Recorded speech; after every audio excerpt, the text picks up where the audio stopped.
The comment I love the most is when they say, I'm reading for fun again, and I'm remembering this thing that I love. And that is so thrilling for me to reintroduce that to adults and to help them have their kids have that experience.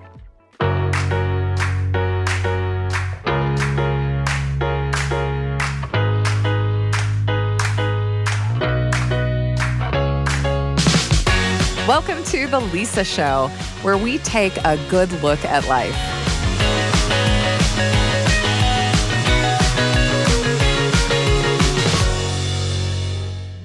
When is the last time you read a book and loved it? Let me tell you, I'm a person who loves books. I was an English major, a teacher, and to be fully transparent, I consider myself ready for the apocalypse because of all the books I have stashed in my house. I'm ready. Do I have enough food or supplies to survive long term? Absolutely not. Do I have enough books to last me as long as I can survive? Absolutely. But for someone who is, I'll say it, a little obsessed with books, I didn't even realize how much of my passion for reading I had lost until I had the conversation you're about to hear with somebody who has rekindled my love for books and breathed new life into my personal reading habits. And that person is Janssen Bradshaw. Now, you probably know Janssen or you've seen her stuff. She is responsible for the Everyday Reading blog and online community. She recommends amazing books for adults and for kids and helps people to discover or rediscover their love of reading. And that's what she's going to do for you. She's got 3 big tips that will help you read more and enjoy doing it. She also reminded me of one of my favorite tips for reading more, which she totally agreed with and made me feel very validated. And she's also going to share a bunch of ways to support kids in their reading. Without further ado, meet Janssen. I'm Janssen Bradshaw. I run a site and Instagram account called Everyday Reading. I started my blog in 2006, so it is a legit grandma blog. And I have just been talking about books and reading for all these years because I really love books and reading. And let me point out that not only does Janssen love books and reading, she's also uniquely qualified to help other people improve their relationships with reading. I did a library and information studies at UT Austin.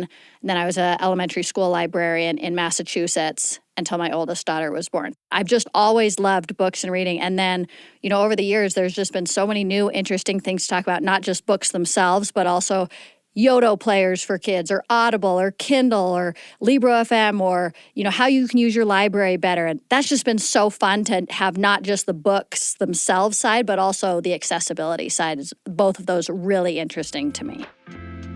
And in her years of teaching, blogging, and advocating for literacy in kids and adults, Janssen has noticed something really interesting about who needs and resonates with her message. Most of my audience, you'll not be surprised to hear, are women, usually ranging from kind of young, mid-20s, maybe having their first kids, to, 50 or 60. And the comment I love the most is when they say, I haven't read a book for fun for 5, 10, 15, 20 years since my kids were born, since I, was in 6th grade. And I'm reading for fun again, and I'm remembering this thing that I love, which is exactly the experience I had where you suddenly remember, I loved reading this feeling. I mean, that feeling of getting sucked into a book where you're like, I can't put it down. I don't want to eat. I don't want to sleep. I don't want to do any of the things I need to do. All I want to do is live in this world of this book. And that is so thrilling for me to get to reintroduce that to adults and to help them have their kids have that experience. Are you ready to have that experience? Let's dive into Janssen's top tips for getting back into reading. You've probably heard this first one, but if you haven't implemented it yet, Janssen has some strategies specifically for you. My number one recommendation is always going to be audiobooks. I love audiobooks, and, if you're commuting or if you're folding laundry or you're, laying in bed in the middle of the night awake, I just love an audiobook, and they're so accessible now. Libraries have them. You can get a subscription. You can buy them independently. There's just so many options to get audiobooks, and I think a lot of people, what I found, feel like, I'm not an audiobook person. And the thing about audiobooks is that it's a skill like anything else. The first times you listen, you're like, I'm not used to consuming information in this way. and you need practice, you know. And I also listen to my audiobooks a little faster than one speed because I think most readers read much slower. Like the way that we're talking, this is like a 1.5 or 1.75 That's funny because audiobook that's speed. the level that I listen to my audiobooks. There you go. Very funny. So I think a lot of people, if you just turn on one and you're like, this is so, my mind is now thinking about what are we having for dinner? Or did I finish that work project? Or what are my kids needing? If you bump it up a little, then I think a lot of people find that more engaging because it's more like a conversation. So audiobooks for sure, and I could talk about audiobooks all day long for adults or kids. Give audiobooks a chance, especially if you already have and didn't try turning up the speed enough to keep your interest. I especially loved the point about giving yourself time to acclimate to audiobooks so that you can train your brain to absorb information that way. It doesn't come naturally at first for everyone, but you don't have to miss out just because it didn't work for you the first time you tried it. Also, this is just a note for anyone listening to this who, like me, struggles a little bit with technology. You can get audiobooks for free on your phone through an app from your library. It's an amazing resource. And since librarians are literally the best, you can just go to your local library and ask for help to get started. That's tip number 1. If you're not an audiobook person, it's worth giving them another chance. Your librarian can help you. Tip 2 is to give yourself more freedom in the books you're choosing. The thing that I have seen over and over again is that a lot of people, and I would say especially moms, have this feeling of like, I can only read nonfiction, parenting, self-help type of books. They won't really allow themselves to just read for fun. And guess what? Humans like fun. If you pick up a book and you're like, whoa, this is really good, it's much easier to find time for it rather than like, this book is really boring. I'm learning a lot. Yes, exactly. I would be Wow. learning a lot if I ever picked it up, actually. You know, that people are like, I've had the same parenting book sitting on my bedside table for 5 years, and I've read 7 pages, but they don't feel like they can pick anything else up because I'm in the middle of this book and I can't do anything else till I finish. So in about 7 years, when you finish that book, then. Right. And I think people are too quick to assume that the only here I'm using quotation marks, worthy books are like self-help or nonfiction or parenting or whatever. All the things that help you see the world in different ways and understand how other people live and have empathy and learn life lessons happen in fiction too.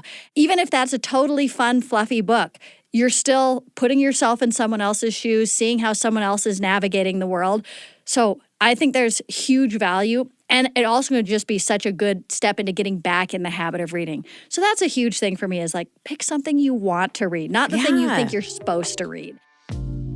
Pick something you want to read. It sounds simple until you remember that book, the one you should be reading, that's keeping you from reading because every time you feel like picking up a book, you remember that you meant to get back to that one and now you don't feel like it. So instead you avoid reading altogether and watch Netflix instead. Just me? Yeah, okay.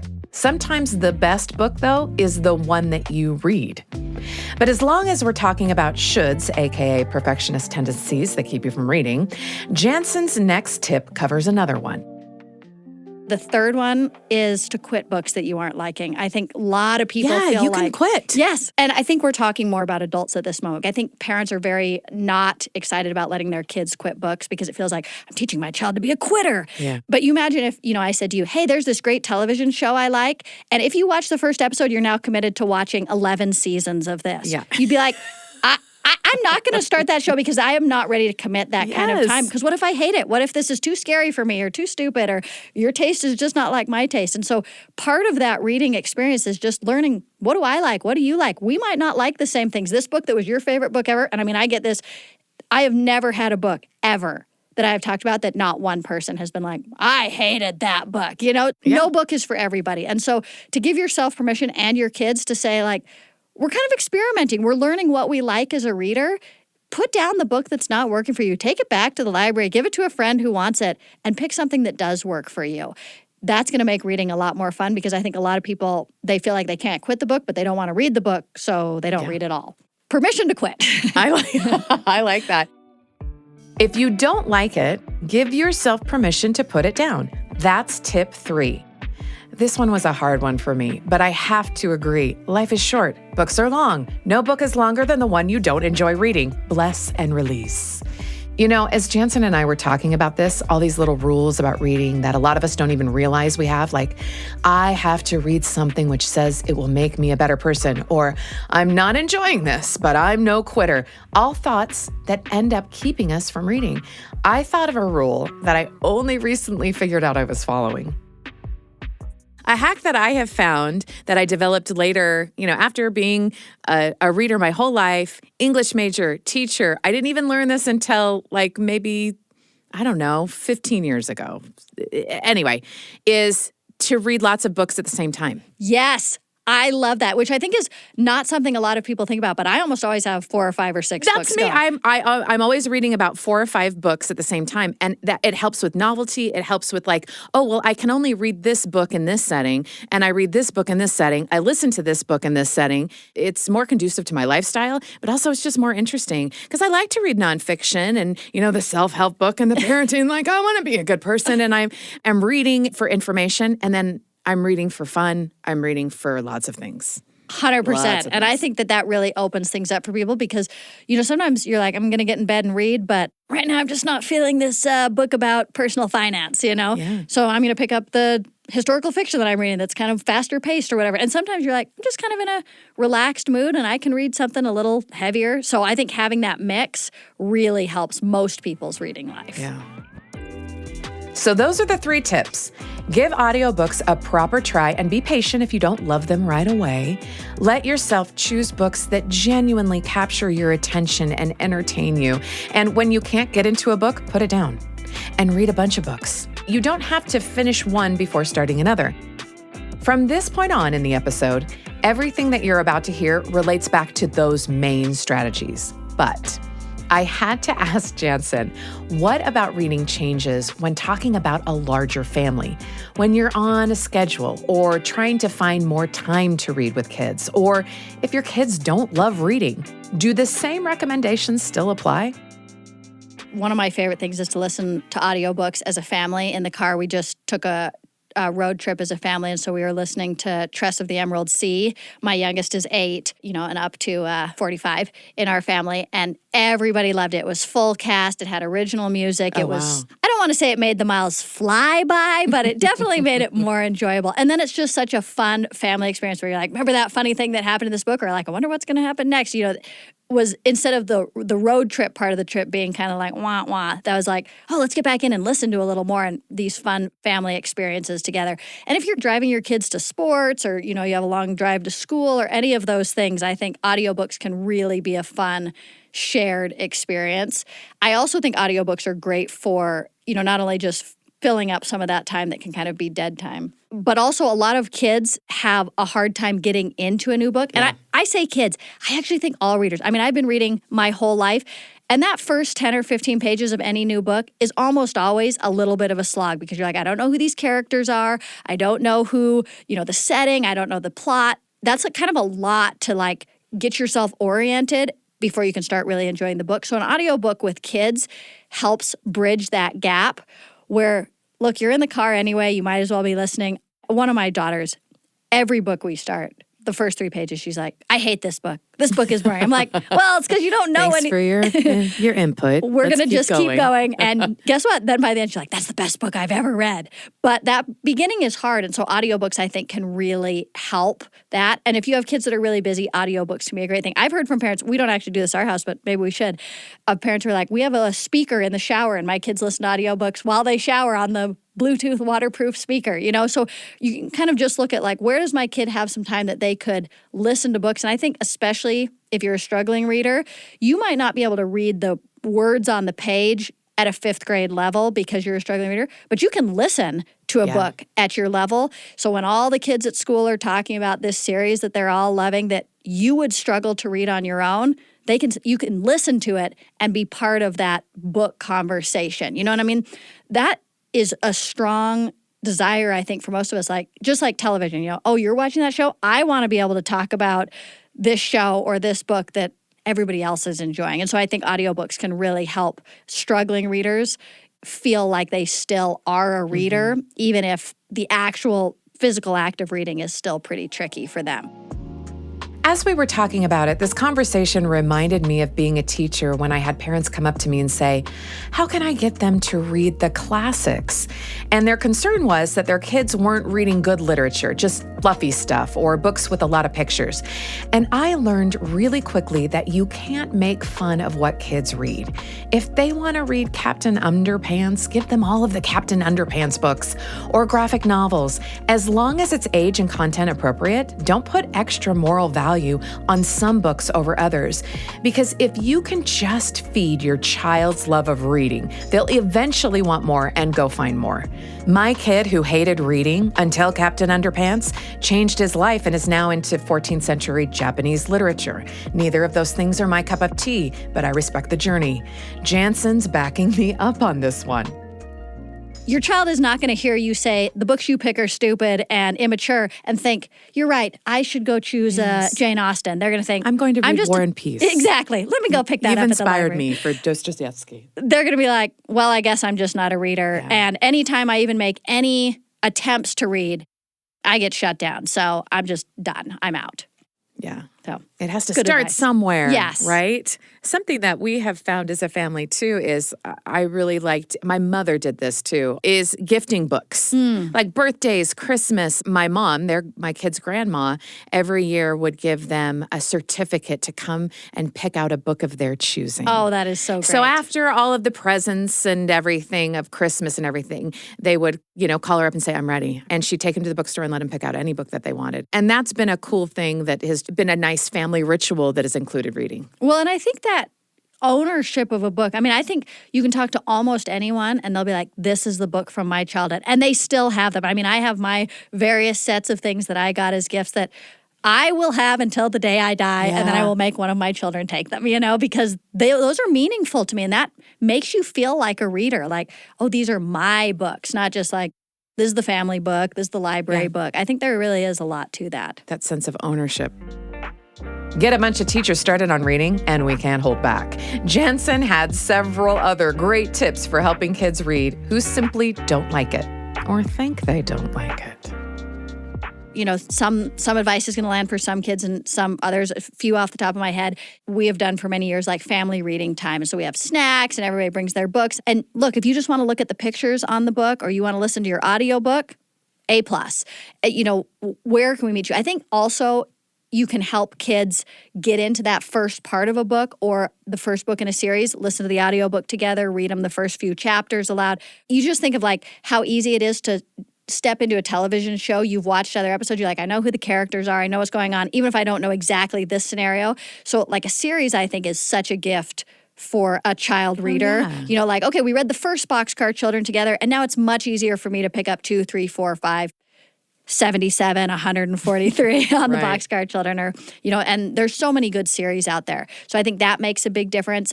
This is somewhat controversial advice. Oh, good. But Give it. I love actually watching the movie first. Really? Because then it gives you that. You know who the characters are. You know kind of the basic storyline. And also, almost always the movie is not as good as the book. Yeah, that is true. So when you read the book and then watch the movie, you're almost always disappointed. If you watch the movie first, then you go back and read the book and you're like, oh, there was all this stuff I didn't even know. Extra. This was even better than the movie. But it makes an easy bridge into that reading when you're kind of familiar with the characters. I don't know if you've watched the show All Creatures Great and Small, which is phenomenal. And so we've been watching that as a family for the last several years as it's been coming out. And my 12-year-old daughter has now read every book in the series, which those are like hefty books, These are I'm not impressed. Yeah, me too. But because she's very familiar with who all the main characters are, it's easy to piece the rest together because she's like, I basically know what's going on, and then that feels really fun for her. So I think for a lot of readers, that feels like heresy to watch the movie first. But I think especially for a struggling reader, that can really help. Like watch the Wild Robot movie and then read the book, because now you kind of understand what's going on. It's like you've gotten a little handhold along the way. Yeah. See, we do get controversial on The Lisa Show. Watch the movie and then read the book. I think this is just such cool advice, especially for anyone who's having a hard time getting into reading. I love books, but I have never been able to get into the fantasy genre. I love science fiction, but fantasy escapes me, and I think this might be my in. I'm going to watch some movies and then give it another try. I'm open to recommendations. You know where to find me. In the meantime, Janssen also has some great advice for keeping costs down when it comes to reading. Well, I'm a huge library lover. And I think that people kind of see libraries often as static versus like libraries want to buy what people want to buy. You can go in and ask your library like, hey, this is a book I'd really like. Would you order it for me? Most libraries have a form where you can request that. Or, you say like, what would we need to do to ramp up the audiobooks section of our library or whatever it is that you want? And, obviously that's going to depend greatly how big your library's budget is. Are you part of a library system? But I think the more you can get to know your librarians and your library and kind of understand what are they working with and what are they looking to do, and you can have a lot of impact on what they buy and what resources they offer. So I love libraries. I love the little free libraries that have popped up. I love secondhand books. There's so many good ones now like thriftbooks.com or Abe Books that you can buy books inexpensively on secondhand. I also, for audiobooks, there's a couple of sites that I watch really closely for book sales where you can get an audiobook for like $2, Yeah. So like Libra FM always has a sale section. It changes every month. So there's always good audiobooks there. Chirp is a flash deal site for audiobooks. You don't have to have a membership or anything. It's just, pay your $2 or whatever the book costs, 99 cents, and then you own it forever to listen to. So I think library book sales are also really a great place to pick up books for not very expensive. I love a book swap, like have everybody bring books that, they're ready to move along and you can take all the fun ones. So I think there's a lot of good ways to keep that low. I personally think a Kindle, you have the upfront investment of one, although you can often find them on sale or discounted or like refurbished. But then you have access to all the ebooks from your library, which a lot of libraries have really good ebook collections now. Or you can buy ebooks for just 99 cents, $1 or whatever. So I think that can really help keep costs down too, instead of feeling like you have to buy every book. Janssen also had a recommendation for one investment to help kids with their reading. Not a cheap one, but a good one. If you're looking for something to spend money on that will make reading easier and more accessible for children, this is the one. I feel like I just have to mention Yoto players. Do you know what these are? No, go on. So Yoto players are new in probably the last 5 years. They are so fantastic for younger kids. They're basically like an old school Walkman, but you can listen to it with or without headphones. And they have these cards, like a credit card with the book on it. So it's very easy for kids to, it's like screen free, not internet accessible, so it's very safe.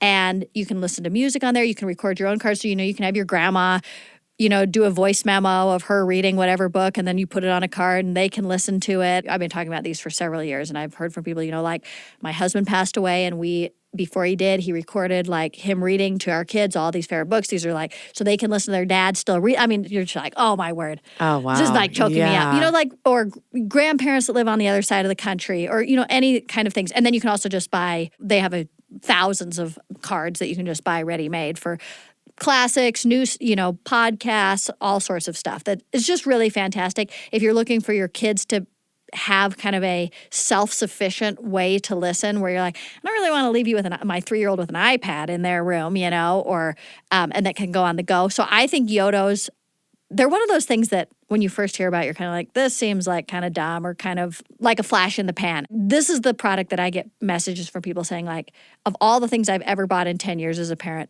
this was the best thing I've ever bought for my kids. That really helps them learn to love books and stories and gain those skills of listening to audiobooks, which actually is much easier for kids than for adults because kids are used to being read to. Whereas, as an adult, how often is someone sitting down and reading you a book? Until you start listening to audiobooks, you probably don't have that skill. And audiobooks, there's so many studies about how good that is for a child's vocabulary, for their ability to understand how a story works. Like, okay, follow different characters and rising action and, all those things that they would not know any of the terms for, but they understand how a story or a book works. You can't be a good reader if you don't understand that fundamental framework. So I love a Yoto player, and they are not the cheapest things in the world, but a lot of libraries are buying them now. Oh, so you can buy. I didn't realize that. Our library has one, Cool. 7 of them, so you can check them out, try them out for yourself, and see if it's something you want to try. Or Anybody that you know who has a Yoto player will be like, you can borrow mine and try it, and then you'll know how good it is.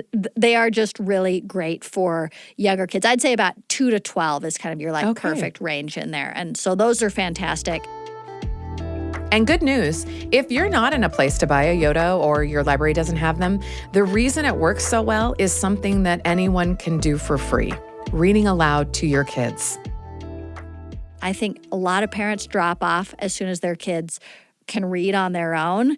And I think one of the best things my mom did is that she read aloud to me until I basically was a senior in high school. There's a lot of, classics that are hard to read as a 14, 15, 16-year-old. You're like, I just do not know what's going on here. So she'd get 2 copies, and then she'd read a page, I'd read a page. She'd read a page, I'd read a page, which really helped my reading aloud skills, which is also a skill that does not come naturally. Like, you have to practice it for most people. And then, she could be like, okay, do you understand what's going on here? Like, okay, pay attention to this. This person is going to show up, later in the book or whatever. And so it was very obvious to me in my English classes in high school where I was like, oh, I'm the only person who's actually enjoying these books because I have someone to help hold my hand along this. And, I still read aloud to my kids most nights. My oldest is almost 15. And that's, 1, just such a great shared experience. 2, you can kind of do books that they might not pick up on their own. And 3, you're kind of there to help them have a richer, broader reading experience.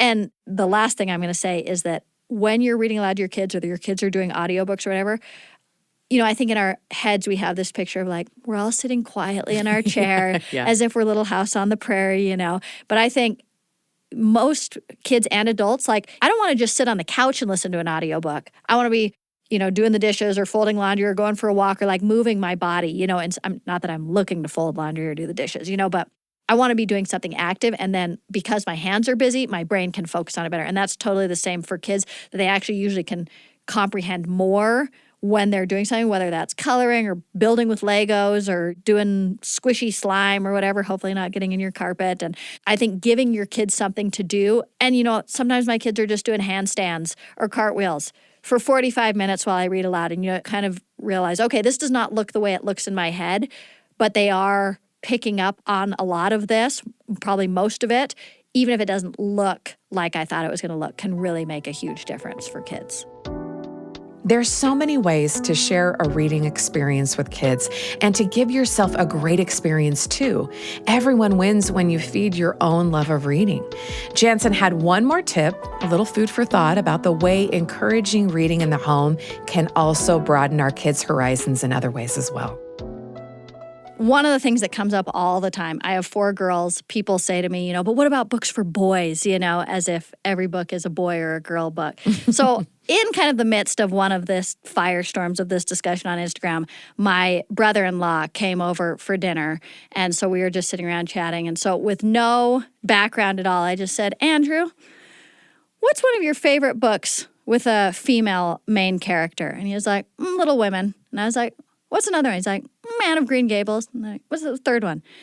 Little House on the Prairie, And he's like, those are all books my mom read to me, when I was growing up. And I thought, as a parent, you have such an opportunity to broaden your child's horizons. I'm the happy recipient of being married to a son of this mother also, who was like, yeah, let's watch Cranford together. Yeah, I love North and South. All these kinds of things that it's so easy to get pigeonholed of that, this is the kind of book I like. I don't want to read anything besides this genre, or I wouldn't even consider reading A Little Princess to my sons and daughters or whatever. And there's so many great books out there that we can help our kids appreciate. And when we don't pigeonhole what they might like, but give them the opportunity to love a good story, because guess what? A Little Princess is a great story, or Anne of Green Gables is really funny and has a lot of fun things that it's too bad for people to miss out. And I would, would never expect someone to say like, oh, it's so strange that your girls like Harry Potter when it's a male main character. Like, no one says that the opposite way, but it always happens. Oh, I couldn't read Little Women to my sons, It's like, tell me why you couldn't read that to your sons. Reading opens the door for greater empathy and understanding. And not only does it help parents and kids bond with each other, but it can also boost emotional maturity that helps kids connect with other people. Even when your kids' tastes don't match your own, you can foster that love by offering more, and you can do that for yourself as well. I have to tell you that there was a part of Janssen's wide knowledge about books that I cut out of this episode, and only because I ran out of time. And that was some really incredible book recommendations. For kids, for adults, for gifting, Janssen knows the book you need, and we talked about this for over an hour and a half. So if you want a rapid-fire list of great books that you'll love, that the people you love will love, I'm putting that in the bonus content for this month's newsletter. It's such good stuff. So subscribe to the newsletter. The link is in our show notes. You should also check out Janssen's blog, Everyday Reading. For years now, she has had her finger on the pulse of the best things to read. It will inspire you. And whether you're a Kindle person like Janssen, or the number of books in my home is not approved by the fire marshal person like me, or even if it's been a while, I hope you'll pick one of the things that you've heard in this episode and feed the part of you that loves to read. As Janssen pointed out, you may have to stick with it. Give it a few chapters, try a few books, hit play on those audiobooks more than once before it pays off. Even people who are obsessed with reading occasionally have to endure it for a moment in order to get to the good part. And that good part is worth it. You deserve adventure, feeling good, suspense, mystery, wonder, all of that in your life. Go read a book. Read 8 books.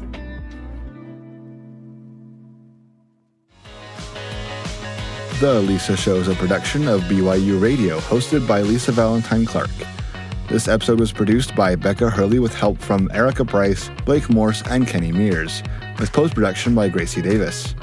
A special thanks to our guest, Janssen Bradshaw. Links to her website and Instagram will be in the show notes.